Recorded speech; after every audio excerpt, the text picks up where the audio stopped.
Hello students, I am from Safal Institute and currently pursuing my MBBS from MGM Jamshedpur. तो चलिए आज देखते हैं वर्नियर कैलिपर का एक और क्वेश्चन। क्वेश्चन क्या है? In a vernier caliper one scale division is x।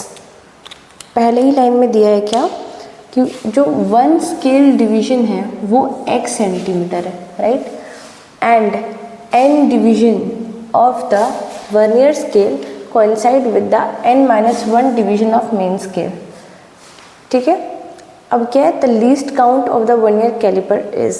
Question simple है, लीस्ट काउंट निकालना है, बट हमें x और n की फॉर्म में वैल्यूज दिए हुए हैं। तो एक मेन स्केल डिवीजन क्या है? x centimetre, right? x centimetre.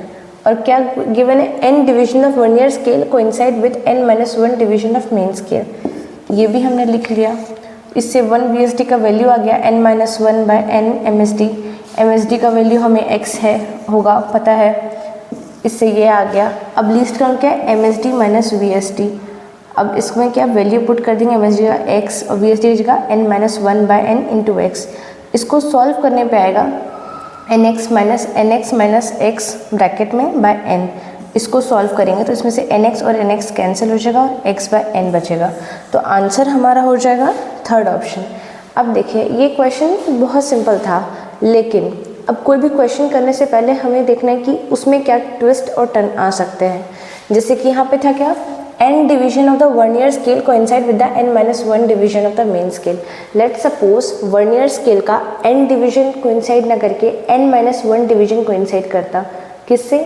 Main scale के n डिवीजन से। क्या होता? n-1 VSD coincide with n MSD, right? तो 1 VSD क्या होता? n MSD bye n-1 VSD ये होता। तब हमारा आंसर बदल जाता। हमें हर क्वेश्चन में ये ध्यान रखना है कि हम लोग क्वेश्चन को ट्विस्ट एंड टर्न करके कैसे अप्रोच कर सकते हैं। इससे क्या है, आपको फिज़िक्स ज़्यादा अच्छे से समझ में आएगा और ज़्यादा अच्छे से आप नए क्वेश्चंस को टैकल कर पाएंगे। तो जैसे ये क्वेश्चन तो उतना टफ नहीं था, बट अगर हम ये कर देते तो ये क्वेश्चन एक और तरह से बन सकता था, राइट? तो आप इस तरह का क्रिटिकल थिंकिंग करने का कोशिश करें फिजिक्स के क्वेश्चन में, जिससे आपको आसानी होगी। ठीक है, थैंक यू।